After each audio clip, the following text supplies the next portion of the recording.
남쪽에는 이미 봄이 활짝 폈다고 합니다. 우리가 북쪽에 있으니까 이제야 목련이 피고 개나리가 이제 피는 것 같은데, 아마도 부활주일을 지난 다음 주일이 되면 아마 이곳에도 꽃이 만개하지 않을까 이렇게 생각을 합니다. 겨울이 유독 추웠기 때문에 봄이 온다는 게 얼마나 감사한지 모릅니다.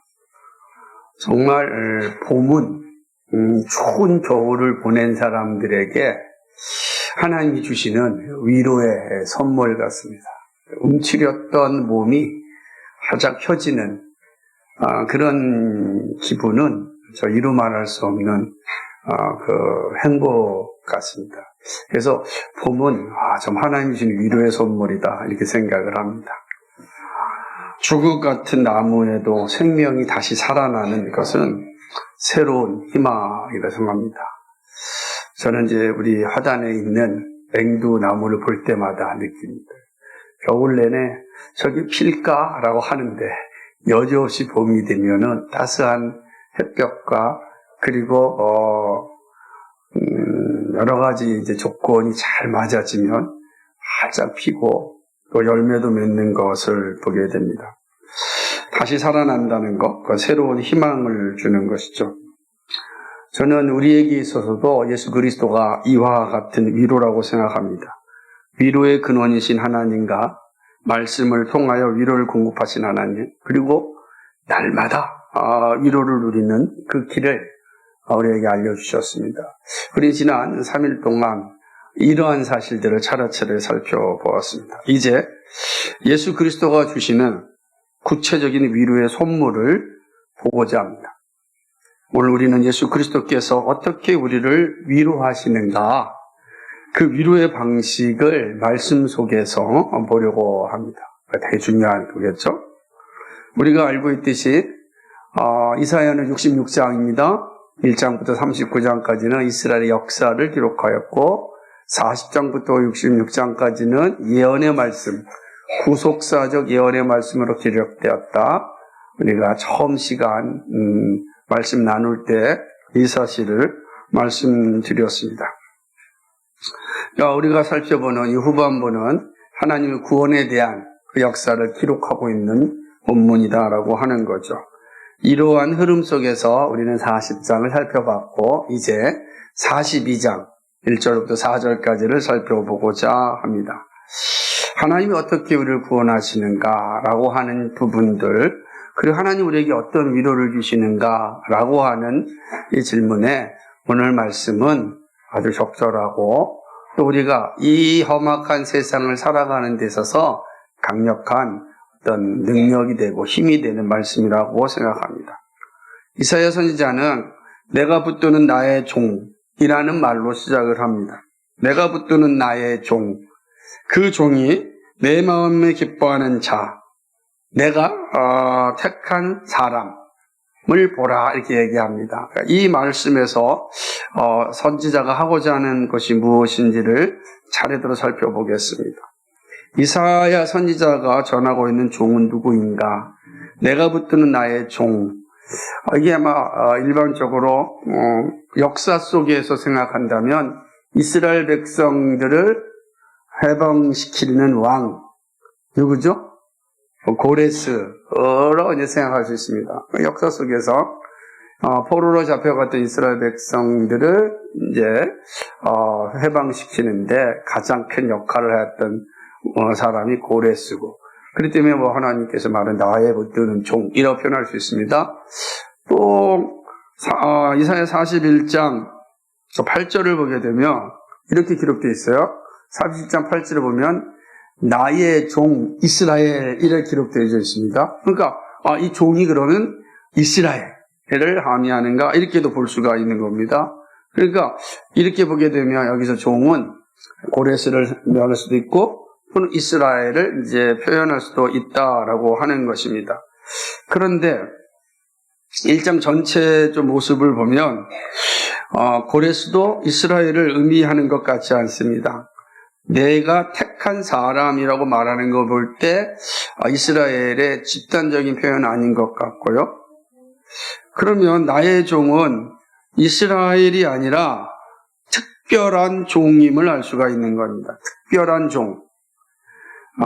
왜냐하면 특별한 종이라고 하는 것을 볼 수 있는 게 이 종은 내가 붙드는 종, 하나님이 붙드시는 종이기 때문에 그렇습니다. 하나님이 붙드십니다. 붙든다라고 하는 말은 단단히 지키다, 지지하다라는 의미를 가지고 있거든요. 단단히 지키시는, 그러니까 하나님께서 그 종을 단단히 지키시는 거죠. 내가 단단히 지키는 나의 종이라고 이야기합니다. 이것은 이 종이 하찮은 존재가 아니라 하나님이 사랑하는 존재요, 특별한 존재다라는 것을 이제 함의하는 그런 단어라고 할 수가 있습니다. 뿐만 아니라 내가 붙드는 나의 종에서 끝나지 않고 내 마음에 기뻐하는 나의 택한 사람이라고 이제 명시적으로 이야기합니다. 택하다라는 것은 꼭 집어 선택된 사람을 의미합니다. 그리고 여기서 기뻐하다라고 하는 건 그냥 즐겁다 이런 뜻이 아니라 애정을 품다라는 거예요. 애정을 품는. 그죠? 그러니까 내 마음에 애정을 품은, 내가 꼭 집어서 선택한 사람을 보라 이렇게 이야기하는 거죠. 이렇게 볼 때 이 종이라고 하는 건 정말로 아주 특별한, 평범한 종이 아니라 특별한 종이다라고 할 수가 있는 것입니다. 그래서 이 종을 끝까지 사랑을 하십니다. 이 종이 좀 더 특별한 것은 성령을 그에게 주어서 사역하게 하였기 때문입니다. 오늘 말씀을 보면 내가 나의 영을 그에게 주었은즉 이렇게 합니다. 내가 나의 영을 그에게 주었다. 그러니까 하나님의 영, 성령이죠. 성령을 이 종에게 주었습니다. 성령은 하나님으로부터 나오시는 영입니다. 그죠? 그러니까 성부와 성자로부터 나오시는 영이 성령입니다. 그러니까 하나님께서 이 성령을 이 내 사랑하는 붙드는 종에게 주었다라고 이야기하는 거죠. 성령은 본질적으로 하나님의 뜻을 깨닫게 하고 이루시게 하는 능력을 의미합니다. 그러니까 성령이 충만한 사람은 뭘 하는 거죠? 하나님의 뜻을 온전히 알고 그 뜻을 이룰 수 있는 힘과 능력을 가진 사람이다는 것이죠. 그러니까 여기서 보게 되면 내가 붙든 나의 종은 바로 성령을 받아 하나님의 뜻을 온전히 증거하고 그리고 하나님을 바르게 나타내는 일, 그러니까 온전히 하나님의 뜻을 성취하는 그러한 사람이다라고 하는 거죠. 능력 있게요, 말씀을 선포할 수 있는 존재다라는 것입니다. 이사야서 61장 1절을 보면은 이 사실을 잘 보여주는데, 은혜의 복음, 희년의 복음은 성령이 임하심으로 선포됩니다. 찾아볼까요? 우리 다 이사야서 61장 1절 차근차근 살펴볼 수 있습니다. 이게 사경회가 행복한 건 말씀을 다 살펴볼 수 있다는 거죠. 같이 읽겠습니다. 61장 1절 시작. 주 여호와의 영이 내게 내리셨으니 이는 여호와께서 내게 기름을 부으사 가난한 자에게 아름다운 소식을 전하게 하려 하십니다. 나를 보내사 마음이 상한 자를 고치며 포로된 자에게 자유를, 갇힌 자에게 노임을 선포하며. 아멘. 주 여호와의 영이 내게 내리셨다. 그죠? 이 누구죠? 이 네 개가 바로 내가 붙드는 나의 종에게 내렸다라고 하는 것입니다. 주의 영이 임한 자는 가난한 자에게 아름다운 소식을 전하게 합니다. 그리고 자유와 은혜의 해를 선포합니다. 주의 영이 임할 때 능력 있게 아름다운 소식을 전할 수 있습니다. 그러니까 이 하나님 붙드는 이 종은 이 능력 있게 아름다운 소식을 전하는 것입니다. 자유와 은혜의 해를 선포하는 종입니다. 그러니 얼마나 특별합니까? 그렇다면 이 성령을 받은 종이 하는 일이 무엇인가? 능력 있게 선포하는 일이 뭔가? 바로 이방에 공의를 베푸는 일입니다. 근데요, 오늘 말씀 보면 4절밖에 안 되지만 1절과 3절과 4절에서 반복적으로 공의를, 그죠? 이야기하고 있는 걸 보게 됩니다. 이방에 정의를 베푼다라고 이야기하고 있습니다. 진실로 정의를 시행할 것이라고 이야기합니다. 세상의 정의를 세운다고 이야기합니다. 그러니까 이 특별한 하나님이 붙드는 이 종은 세상에 정의를 베푸는 사람입니다. 이 분명한 사실을 보여주고 있습니다. 근데 공의를 선포한다, 정의를 선포한다 할 때, 이때 썼던 이 정의, 공의, 이게 이제 독특한 단어인데요. 미스파트라고 하는 아주 중요한 건데, 이거는 옳고 그름을 판결하고 하나님의 질서를 세우는 것을 의미합니다. 그러니까 단순하게 판단하는 끝나는 것이 아니라 하나님이 기뻐하시는, 하나님이 원하시는 공정한 사회 질서를 세우는 게 미스파트입니다. 그러므로 이 종이 이 하나님의 뜻을 전할 때 그 사회 속에 하나님의 나라가 온전히 세워진다. 그 나라는 미스파트, 옳고 그름이 분명한 온전한 사회 질서가 세워진다. 우리 뒤에 살펴보겠지만 이게 샬롬의 나라를 의미하는 겁니다. 이 표현을 보여주고 있는 거죠. 하나님의 정의가 세워질 때 약자들이 보호받고 세상은 참된 질서를 회복하게 됩니다. 그래서 하나님의 정의가 세워지지 않는 곳에는 항상 약자들이 고통받는 겁니다. 그리고 무질서한 사회가 이루어지는 것입니다. 하나님이 기준이 되지 않기에 세상은 여전히 무질서합니다. 정의는 죄인은 심판하고 의인을 구원하고 하나님 나라의 질서를 확립하게 함을 의미합니다. 죄인은 심판합니다. 의인은 구원합니다. 그리고 하나님 나라의 질서가 확립됩니다. 이게 바로 하나님의 정의예요. 이 정의를 바로 내가 붙드는 나의 종, 그 종이 증거하는 것입니다. 자, 이렇게 볼 때 종이라는 말은 일반적 의미에서 이스라엘이 아니라 단순히 고레스가 아니라 특별한 종, 즉 구원자를 가리킨다고 할 수가 있는 것입니다. 자, 그렇다면 이제 이렇게 특별한 부르심을 입은 종은 누구인가? 이사야 선지자가 말하고 있는 종은 바로 예수 그리스도입니다. 우리는 이사야서에서 내가 나에 붙드는 종이 누구라고 명확히 나와 있지 않잖아요. 그러면 왜 우리가 이 나에 붙드는 종을 예수 그리스도로 이야기할까라고 할 때 그것은 예수님께서 자신을 계시할 때 내가 바로 이사야 선지자가 말하였던 그 종이라 선언하셨기 때문에 그렇습니다. 누가복음 4장 17절과 21절 한번 읽어볼까요? 누가복음 4장 17절에서 21절의 말씀입니다.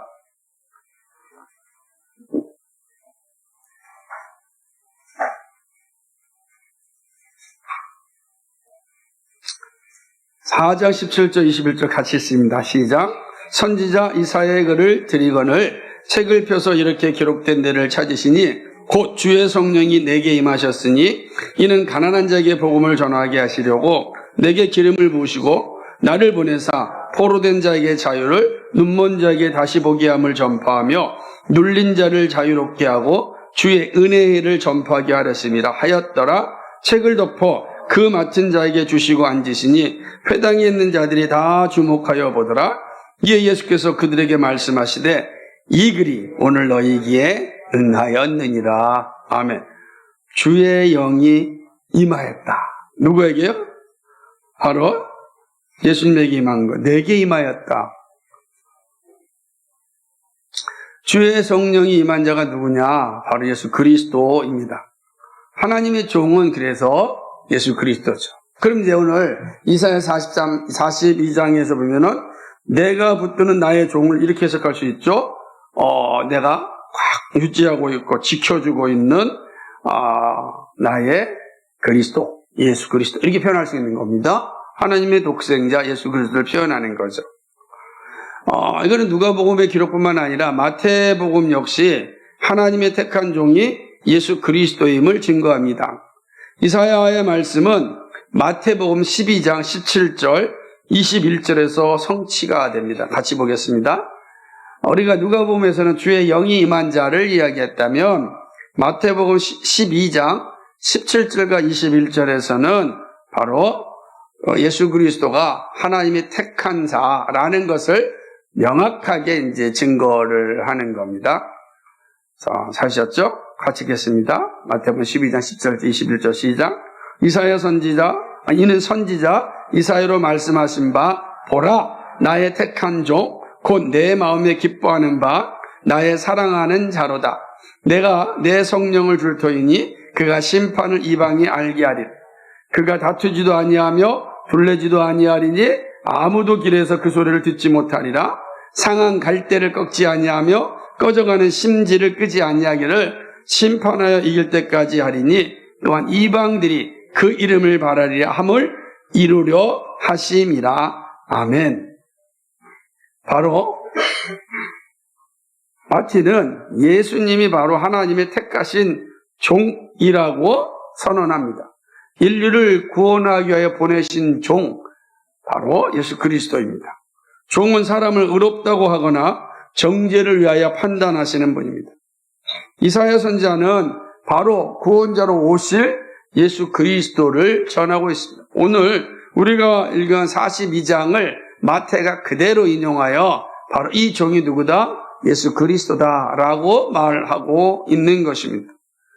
우리가 많이 말씀을 들어서 사실은 알 수 있는 내용이기도 하지만 여러분 놀랍게도 아직까지도 유대인들은 이사야 선지자가 이야기했던 그 종, 바로 예수 그리스도라라고 하는 사실, 참된 구원자라라고 하는 사실을 받지 못하고 있습니다.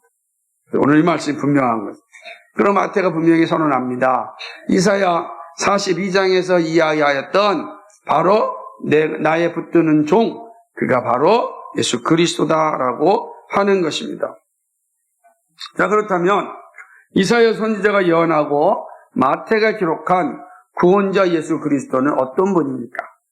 2절과 4절은 예수님이 어떤 분인지 잘 보여주고 있습니다.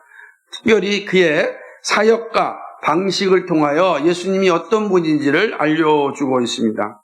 2절에서는 세 개의 동사를 통하여 예수님의 사역을 말씀하고 있고 3절과 4절에서는 네 개의 동사를 통하여 사역의 방식을 말씀하고 있습니다. 총 7개의 동사가 사용되어져서 예수님이 어떤 분인지를 알려주고 있습니다.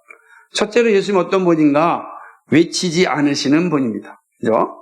이방의 정의를 베풀지만 외치지 않습니다. 외치다 하는 단어는요, 날카롭게 큰 소리를 내는 것을 의미합니다. 날카롭게 큰 소리를 외친다면 어떤 의미겠습니까? 여러분, 우리가 날카롭고 아주 큰 소리로 외치는데 이걸 어떤 의미를 갖고 있겠습니까? 아주 강하고죠. 강한 모습을 보여주게 되는 거죠. 이거는 권위적인 통치를 상징하는 거예요. 권위적으로 통치하는 내용이죠. 이 세속의 통치자들이 잘하는 일입니다. 큰 소리를 통하여 두려움을 조종하고 조장하고 복종하게 합니다. 큰 소리 치면은 이렇게 움찔하잖아요. 그죠? 우리도 큰 소리를 말하지 마세요 라고 할 정도로 큰 소리라는 건 그런 권위적 통치를 상징하는 모습이라고 할 수가 있는 것입니다. 그래서 강제적 복종을 만들어 갑니다. 바벨론의 느부갓네살이 그러하였고 페르시아의 고레스가 그러하였어요. 하지만 예수님은 다릅니다. 마태는 이 부분에서 어떻게 표현하고 있냐면 다투지도 아니하고 라고 해석하였습니다. 이 말은 하나님의 통치, 하나님의 종이 하는 사역은 바로 온유함과 사랑으로 진리를 전하고 그 나라를 다스린다는 것을 보여줍니다. 또한 예수님은 목소리를 높이지 않으시는 분입니다. 높이다라는 거, 들어올리다 하는 표현이 1차적인 모습이지만 이거는 강요하다라고 하는 의미가 포함되어져 있습니다. 여기서 외치지 않다라는 말씀에 연속이라고, 목소리를 높이지 않는다라는 것은 외치지 않는다는 말씀의 연속이라고 할 수가 있는 거야. 강조하시는 거죠. 예수님은 강압적으로 다스리는 것이 아니라 조용하게 온유함으로 인도합니다. 그죠? 이게 되게 중요하죠. 목소리를 높이지 않냐세요. 외치지도 않고 높이지도 않으시는 분입니다. 그리고 셋째는 거리에 들리게 하지 않으시는 분입니다. 들리다는 말도 사실은 듣다의 의미를 그대로 가지고 있습니다. 이거 어떤 말이냐면 예수님께서 길거리에 있을 때라도, 여러분 길거리에 있으면 어떻게 돼요? 사람들이 많잖아요. 북적거리잖아요. 그러면 내가 하는 말이 잘 들리지 않잖아요. 그럼 어떻게 돼요? 자연스럽게 목소리가 커져서 들리게 하지 않겠습니까? 그런데 이 표현은 뭐냐면 그 예수님은 길거리에서도 큰 소리로 말하지 않는다 그런 거예요. 그러니까 거리에서도 조용한 가르침을 통하여 정의를 정언하였다는 말씀이 됩니다. 그러니까 이것은 이 세 단어에서 우리가 볼 수 있듯이 예수님의 사역이 매우 겸손하면서 온유하게 이루어짐을 의미합니다. 그러니까 교회도 예수님의 방식을 잘 따라가야 될 모습이 여기에 있습니다. 공의를 베푸시는 하나님, 정의를 베푸시는 하나님의 종인 예수님은 세상의 정치가들과 통치자들이 하는 방법과 전혀 다른 방법으로 일하십니다. 정치인들의 말은 아주 거칠기도 하고 거창하기도 하고 시끄럽습니다. 그런데 그런 말들이 때론 빈 껍질일 때가 많이 있습니다. 그러나 예수님의 일하심이 이와 같지 않습니다. 하나님의 나라는 밭에 심기운 겨자씨 하나와 같습니다. 지극히 작으나 나중에는 새들이 와서 앉을만 하는 큰 나무로 자라는 겁니다. 그 겨자씨가 자랄 때 큰 소리 내지 않습니다. 조용히 자랍니다. 그죠? 그런데 어느 날 그 나무에 새들이 앉게 됩니다. 모이는 그런 나무로 자라난다라고 하는 것이죠. 폭력적인 권력을 사용하지 않습니다. 돈으로 미혹하지 않습니다. 인기에 영합하지 않습니다. 이게 하나님 나라의 특징입니다. 그리고 교회의 특징이어야 합니다. 뿐만 아니라 그리스도인의 특징이어야 됩니다. 무엇이죠? 온유함과 사랑으로 공의를 행하는 것입니다. 그것이 바로 예수 그리스도의 사역의 모습이라고 할 수가 있습니다. 예수님은 이렇게 자기의 나라를 이렇게 이 온유함과 사랑으로 세워나가는 것입니다. 그렇다면 이러한 사역을 이루시는 예수님의 방식이 무엇인가? 4개의 동사를 통해서 말하고 있습니다. 물론 이것도 반복적으로 볼 수도 있지만 그러나 말씀 하나하나가 우리에게 주는 의미가 있으니까 자세히 살펴보겠습니다. 첫째는 예수님은 상한 갈대를 꺾지 않습니다. 상한 갈대, 무슨 의미일까요? 이 상하다라고 하는 건 압제받은 자들, 짓누름을 당하고 있는 자들을 의미합니다. 상하다라는 게 그래요. 압제받고 있는 겁니다. 그러니까 무언가의 짓누름을 당하고 있는 걸 의미하죠. 여러분, 갈대는 약하고 쉽게 바람에 부러집니다. 근데 상한 갈대라고 하는 것은 거의 부러진, 이제 다 꺾여진 그런 갈대와 같은 모습이죠. 근데 하나님께서 그 상한 갈대를 완전히 꺾지 않으신다라고 하는 것이죠. 상처 입은 갈대입니다. 나무가 아니라 갈대라는 점을 여러분 기억하셔야 됩니다.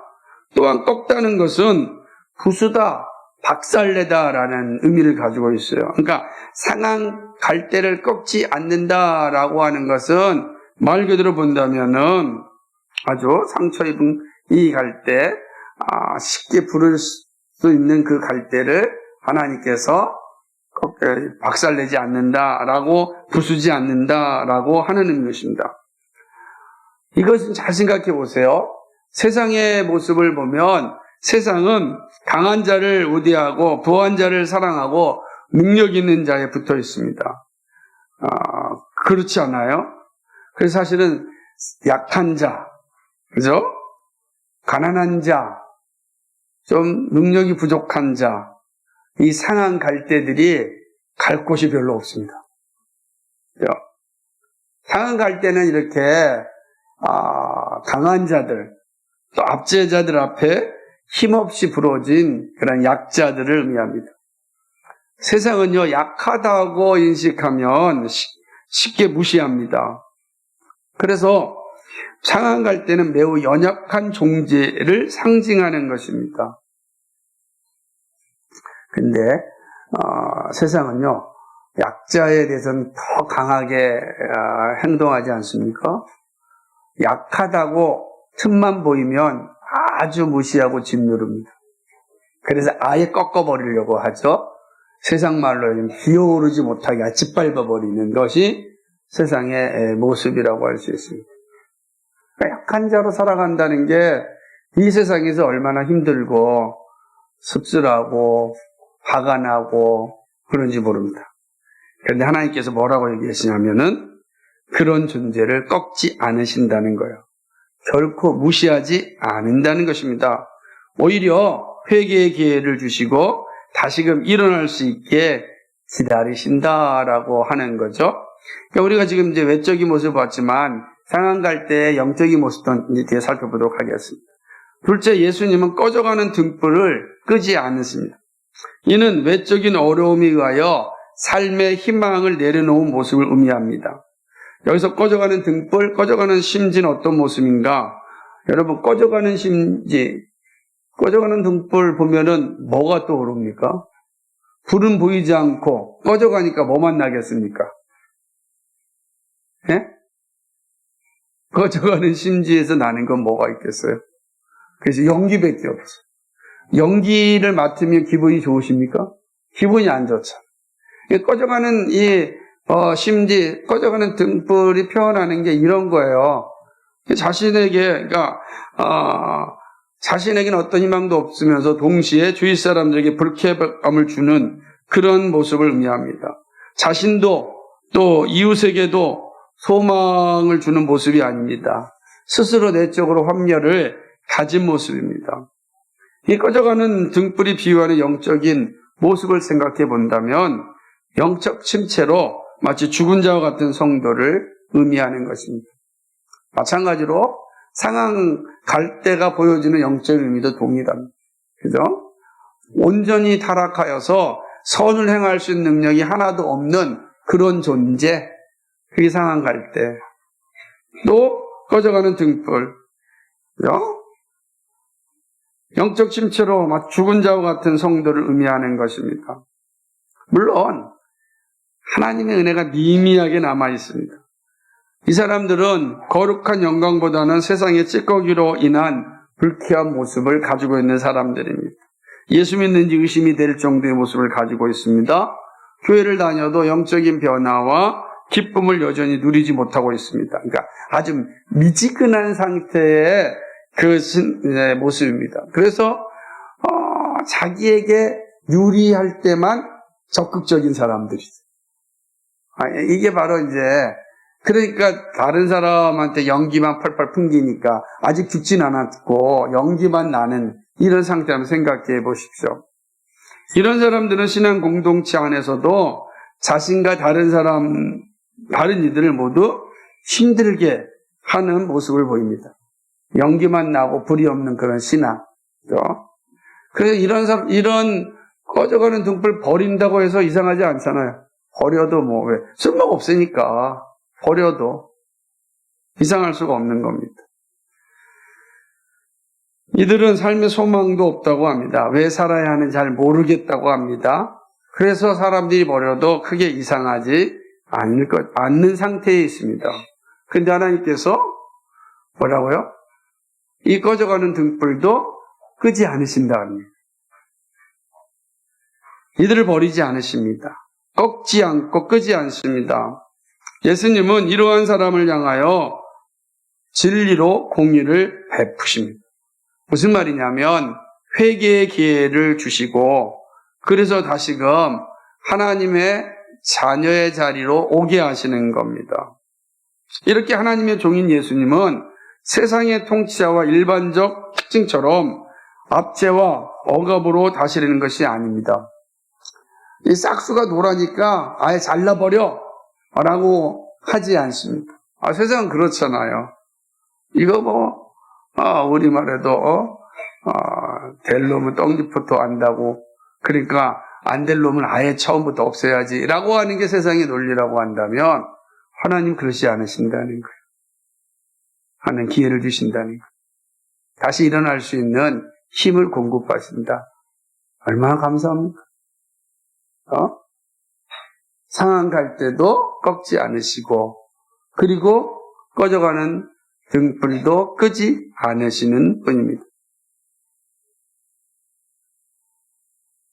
세상의 방식, 외적인 모습으로 다스리는 것이 아니라 말씀으로 다스리십니다. 말씀이 기준이 되어서 다르십니다. 이것이 예수님이 약자들을 향한 통치의 그런 방식입니다. 세 번째는 예수님은 쇠하지 않습니다. 이 말 참 의미 있습니다. 쇠하다는 것은 약해지다, 세력이 없어지다라고 하는 의미입니다. 이렇게 말하면 예수님께서 많은 고난을 받지만 결코 무너지지 않음을 의미하는 단어입니다. 쇠하지 않다라고 하는 건 예수님은 결코 약해지지 않는다라고 하는 것. 그럼 왜 이런 말을 썼을까? 약해지지 않는다는 말을 쓸 때 그 의미는 뭐냐면 약해지게 하는 일들이 있다라는, 예수님에게 약해지게 하는 일들이 있다. 그런데 예수님은 결코 약해지지 않는다라고 하는 것이죠. 잘 생각해 보십시오. 예수님은 왕이십니다. 근데 그는 사형수로 죽었습니다.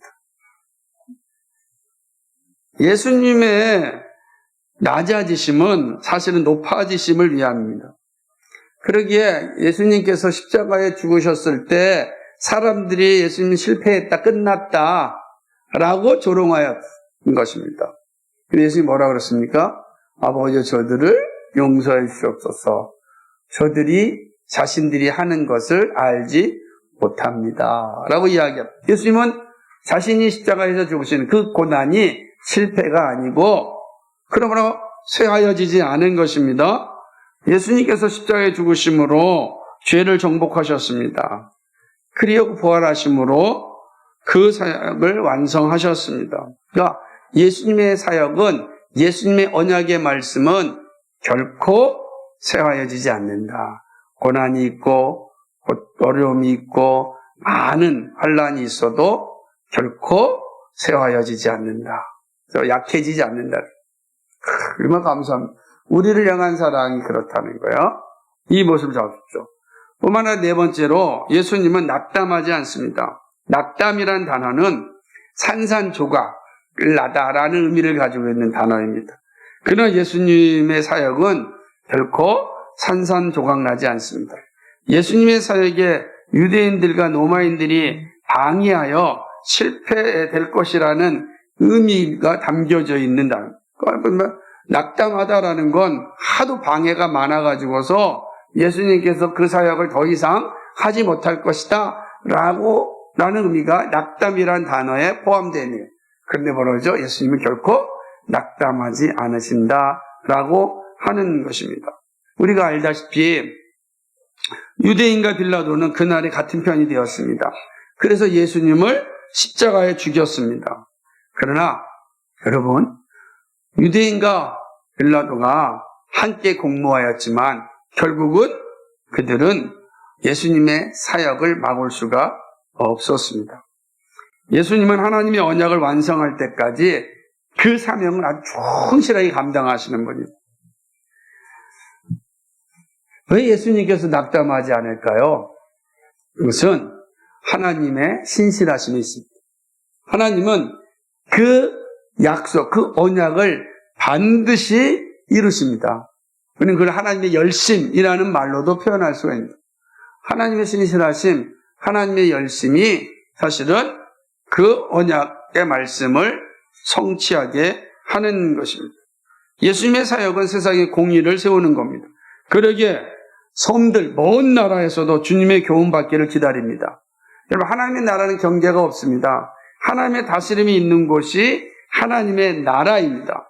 그러므로 하나님의 통치를 받는 곳마다 하나님의 말씀을 기다리고 말씀이 선포되는 곳에 공의가 세워집니다. 여러분, 이 대한민국에 말씀이 선포되어지고 공의가 세워지는 걸 우리가 얼마나 놀랍게 보고 있습니까? 이 땅에 교회가 세워져서 하나님의 공의가 증거되지 않았습니까? 우리는 하나님의 공의가 그냥 120년 전에 이 땅에 온 것 같은데 그렇지 않습니다. 이미 1세기부터 이곳에 복음이 들어오지 않았습니다. 그러니까 우리가 생각할 때는 우리의 방법과 다르게 하나님의 일하심이 이루어진 것을 보게 됩니다. 준비되어졌습니다. 그래서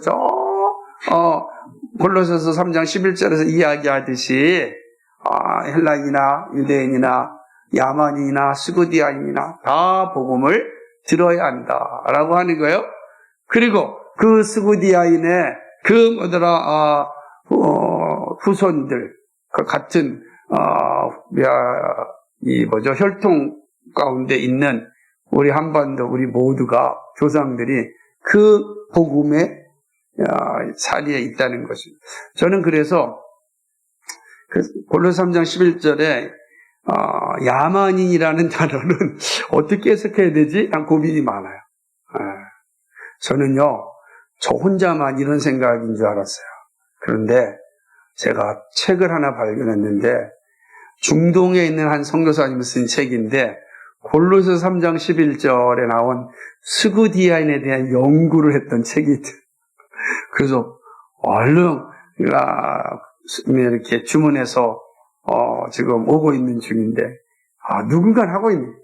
그래서 해야 하는 새 것이 없구나. 누군가 하는데 모를 뿐이다. 그렇습니다.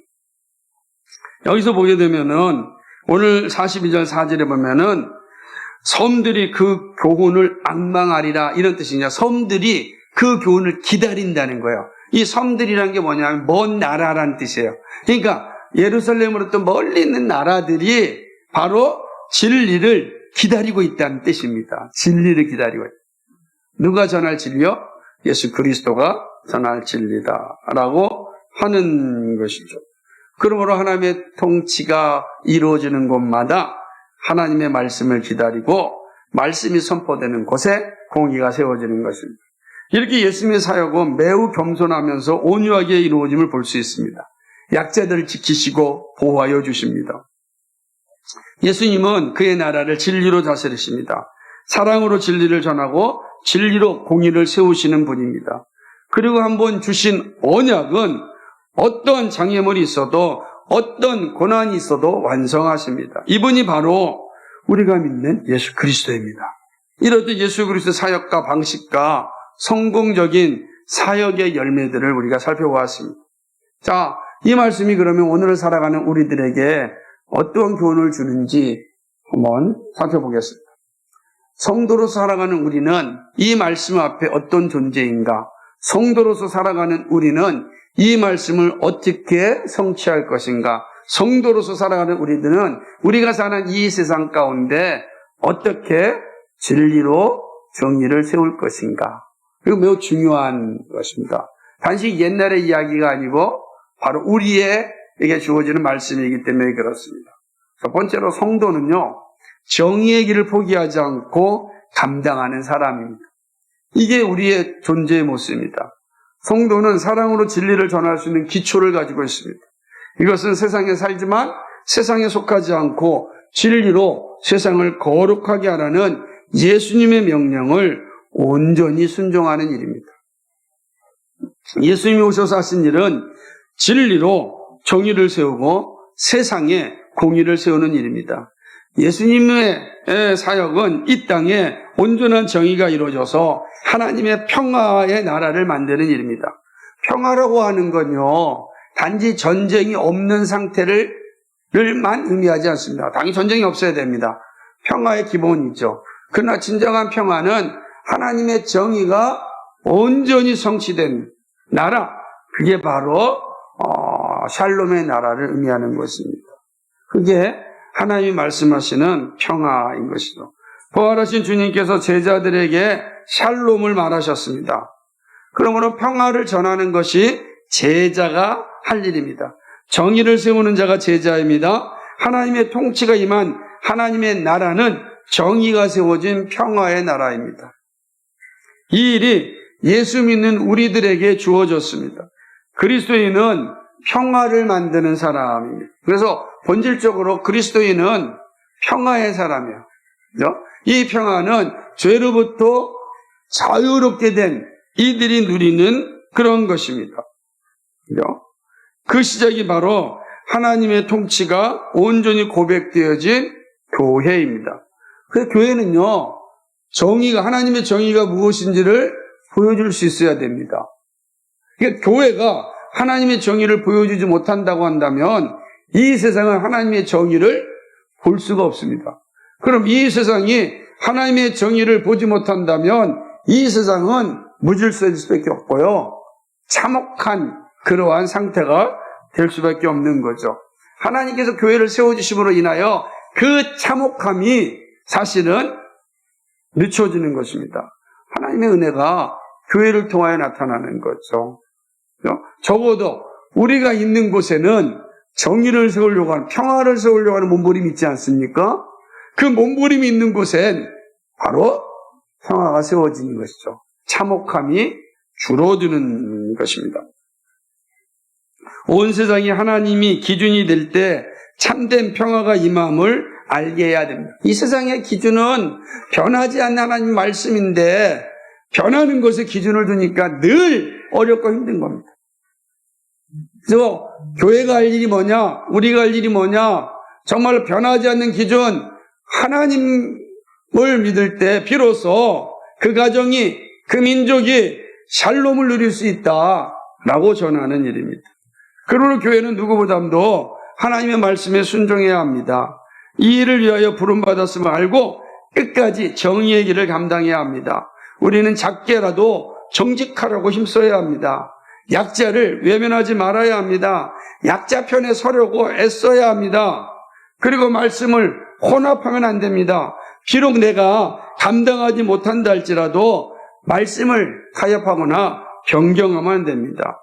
성령께서 끝까지 함께 하십니다. 그러므로 우리의 힘으로 앞이 캄캄하게 보인다 할지라도 캄캄해서 타협하고 캄캄해서 포기하면 안 됩니다.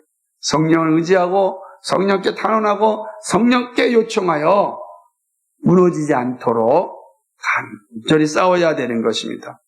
주님께서는 쇠하지도 않고 낙담하지 않으셨습니다. 그렇다고 한다면 우리 주님과 연합된 우리 역시 같은 믿음의 자세를 가져야 됩니다. 이를 감당하도록 성령께서 예수 믿는 우리의 안에 내주하시는 겁니다.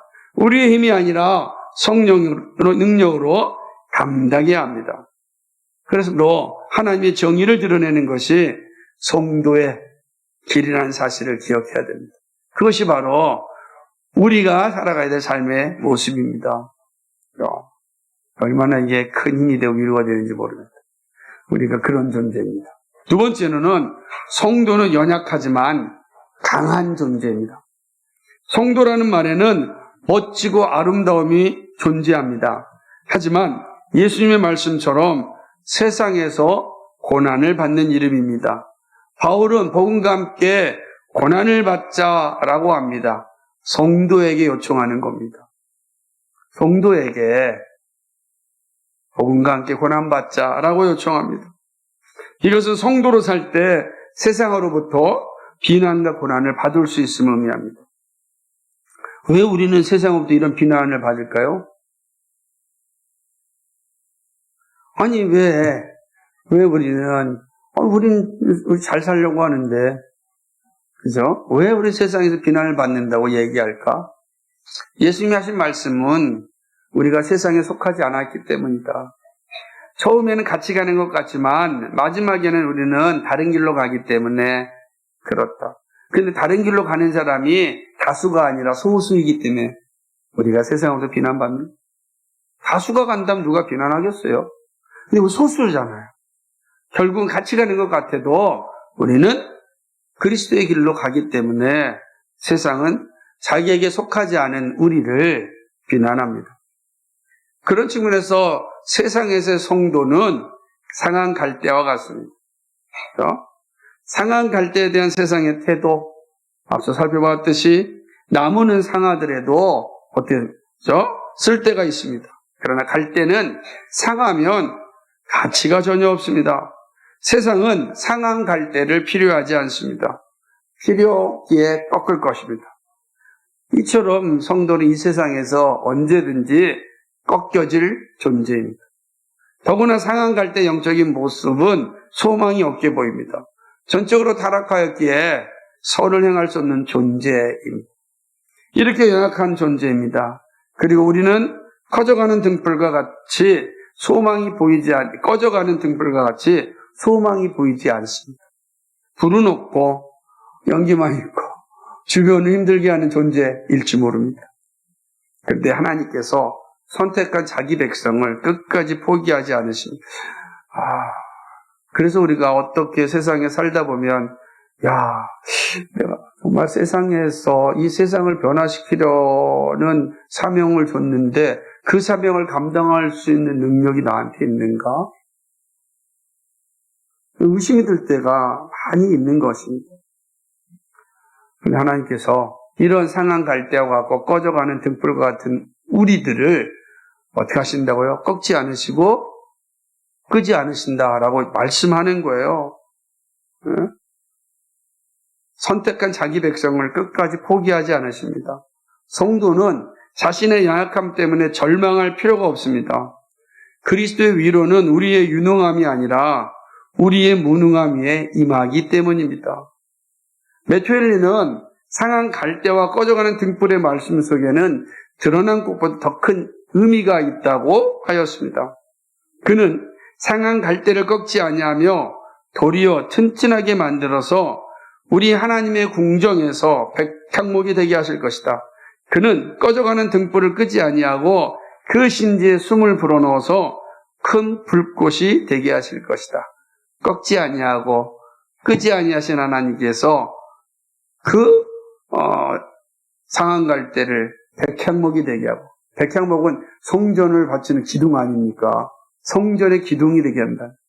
그리고 뭐죠? 이야기하는 것처럼 큰 불꽃이 되게 한다. 상한 갈대와 꺼져가는 등불에 대한 예수님의 마음을 기억하시기 바랍니다. 예수님은 상한 갈대를 꺾지 않으십니다. 상한 심령으로 예수님께 나온다면 예수님은 진심으로 받아줍니다. 예수님은 자기에게 오는 자를 외면하지 않습니다. 오히려 이렇게 얘기합니다. 수고하고 무거운 짐진 자들아 다 내게로 오라고 말씀하고 있습니다. 그래서 강도가 주님 앞에 왔을 때 받아주셨습니다. 오늘 내가 나와 함께 낙원에 이를 것이다 약속하여 선물을 주셨습니다. 3번 부인한 베드로도 용서하여 주셨습니다. 상한 갈대와 같은 우리들을 우리 주님께서 끝까지 세워주시는 겁니다. 또한 꺼져가는 등불을 끄지 않으십니다. 절대 끄지 않습니다. 은혜의 씨앗은 작지만 그 열매는 창대합니다. 하나님은 우리 안에 있는 작은 불씨를 알고 있습니다. 하나님이 주신 불씨이기 때문에 그렇습니다. 때가 되면 그 불씨를 살려내십니다. 신앙은 한순간에 자라나는 것이 아닙니다. 시간이 걸리고 기다려야 합니다. 놀라운 것은 연기만 있으면 반드시 살아납니다. 그러니까 시편 기자의 고백이 우리의 고백이 되기를 소망합니다. 시편 31편 22절에 내가 경고판 중에 말하기를 주의 목전에서 끊어졌다 하였사오니, 그죠? 끊어졌다 하였사오나 뭐죠?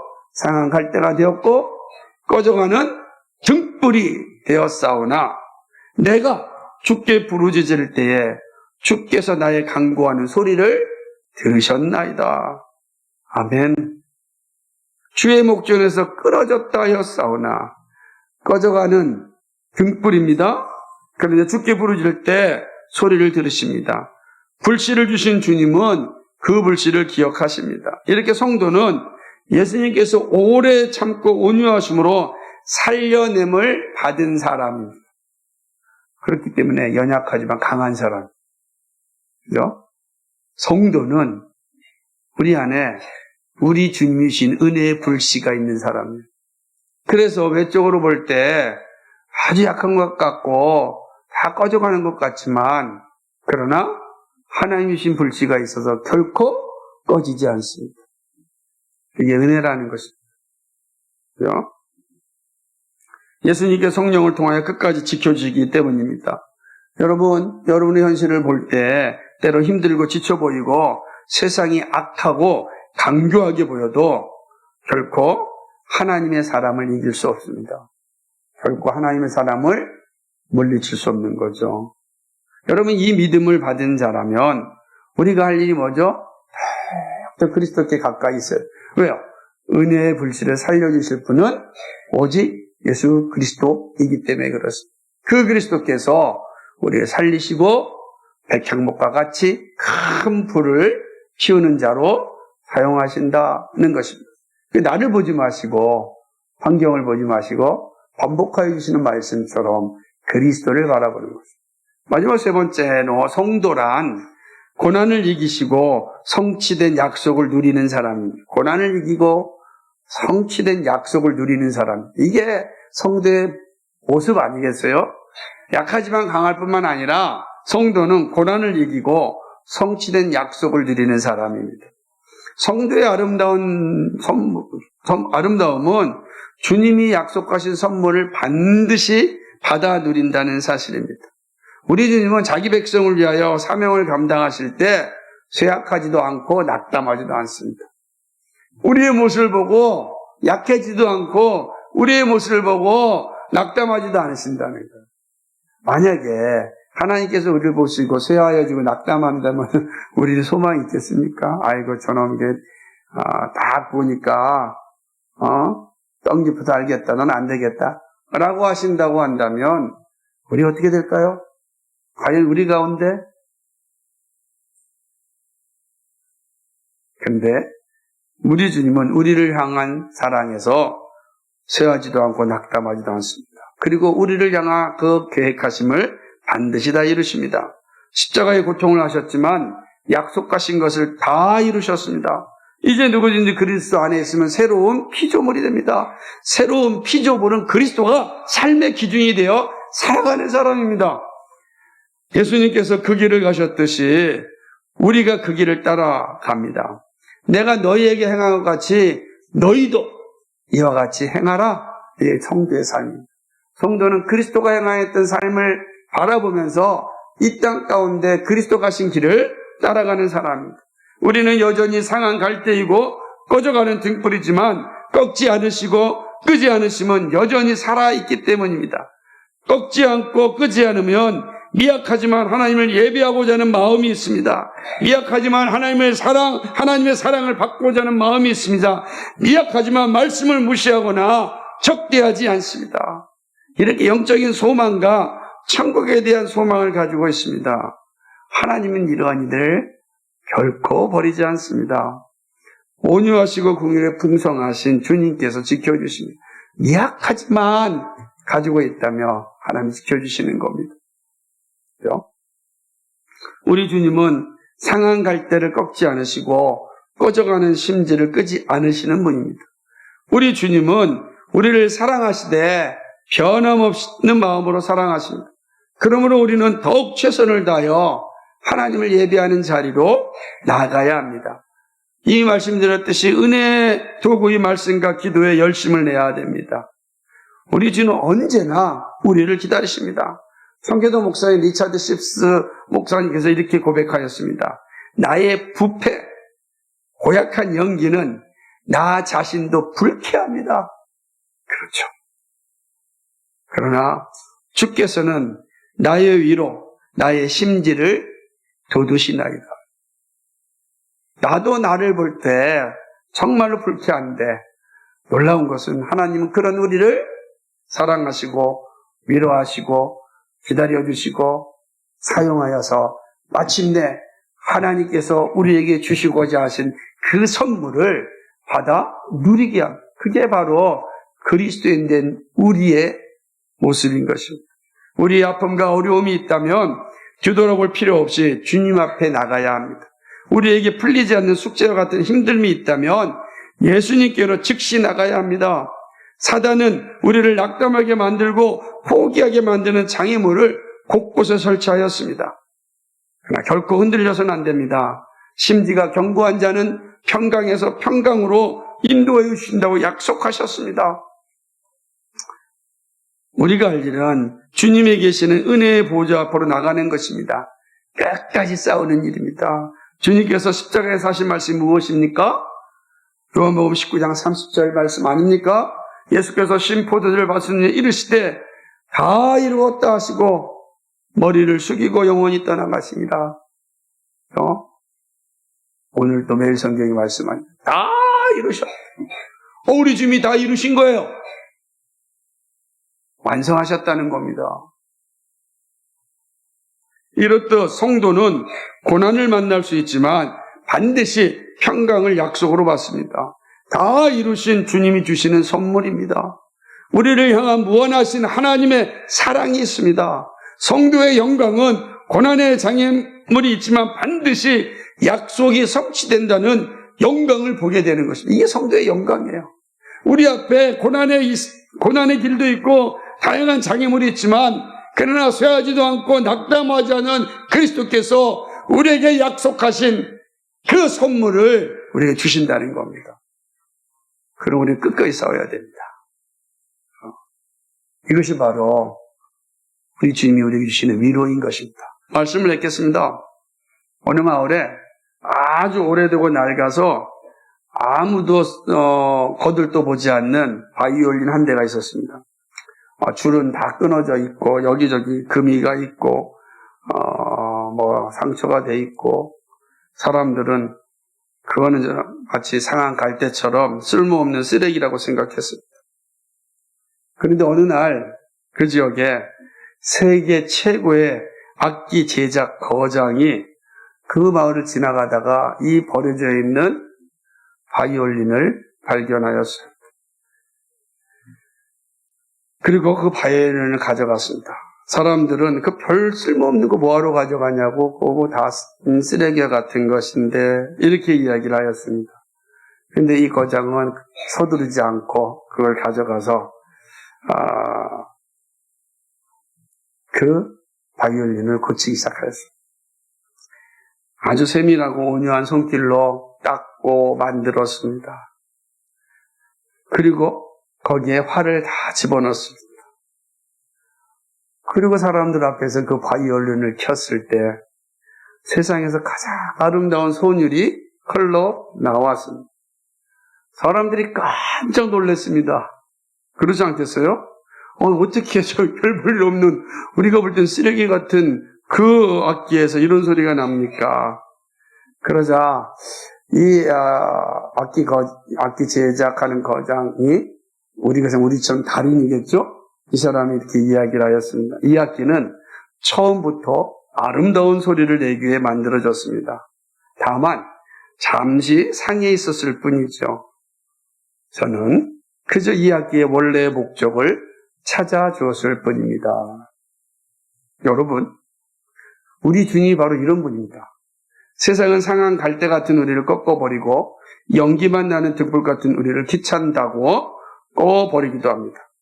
그러나 우리의 창조주의자 구속자이신 예수님은 온유함으로 우리를 다시 믿으십니다. 주님의 손에 붙들려 있는 한 우리의 인생은 결코 산상조각나지 않습니다. 그분은 기어코 우리의 인생에서 하나님의 공의와 찬송의 멜로디를 연주해 내시고야 마는 분입니다.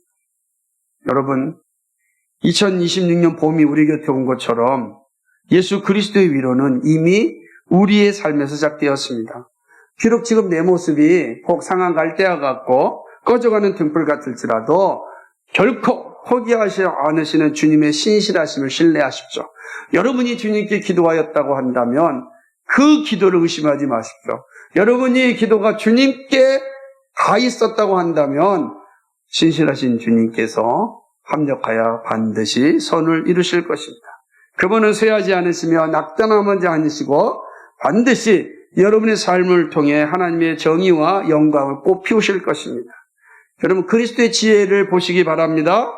우리와 끝까지 동행하시는 예수님을 가까이 해야 됩니다. 고린도전서 15장 57절에 우리 주 예수 그리스도로 말미암아 우리에게 승리를 주시는 하나님께 감사하노라. 아멘. 우리에게 승리를 주시는 하나님입니다. 누굴 통해서요? 예수 그리스도를 통해서. 그러므로 더욱 힘써 나에게 주신 현실에서 담대할 수 있기를 바랍니다. 더 힘을 다하여 말씀과 기도의 자리에 서기를 소망합니다. 그래서 우리 함께 주님의 약속을 만끽하는 축제를 누리기를 소망합니다. 이것이 바로 예수 그리스도가 우리에게 주는 위로입니다. 나에게 주어지는 시간에 주님의 위로를 받고 여러분의 가족과 여러분의 이웃에게 이 위로를 줄 수 있기를 바랍니다. 주님께서 나에게 이 위로를 주었습니다. 우리는 이미 주님으로부터 위로를 받았습니다. 여러분, 이 위로가 필요한 사람들이 너무나 많아요. 그들에게 이야기하십시오. 와보라. 주님의 위로를 받으세요. 내가 받은 그 주님의 위로를 여러분에게 주고 싶습니다. 와보라. 마침 빌립이 바돌로메에게 요청했던 것처럼 와보라. 우리가 이 말씀을 전할 수 있어야 됩니다. 주님의 위로를 받은 자답게 여러분 남은 생애가 이 위로의 축제를 풍성하게 누리며 살아가기를 주님의 이름으로 간축복합니다. 기도하겠습니다. 우리 이 시간 함께 기도할 때 오늘 말씀을 기억하면서 내가 정말로 상한 갈대와 같고 꺼져가는 그런 등불과 같은 존재이지만 하나님께 꺾지 않으시고 끄지 않으신다.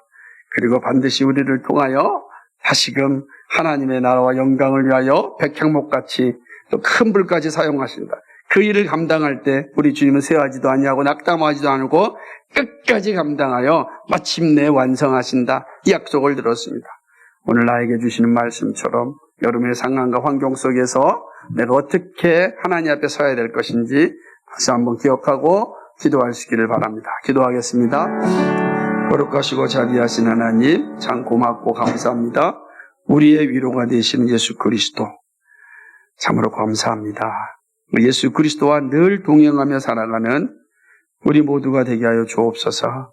그래서 날마다 주님이 주시는 위로를 받고 그 위로를 전할 수 있는 믿음의 사람 되게 하여 주옵소서. 감사하며 예수 그리스도의 받들어 기도하옵나이다. 아멘.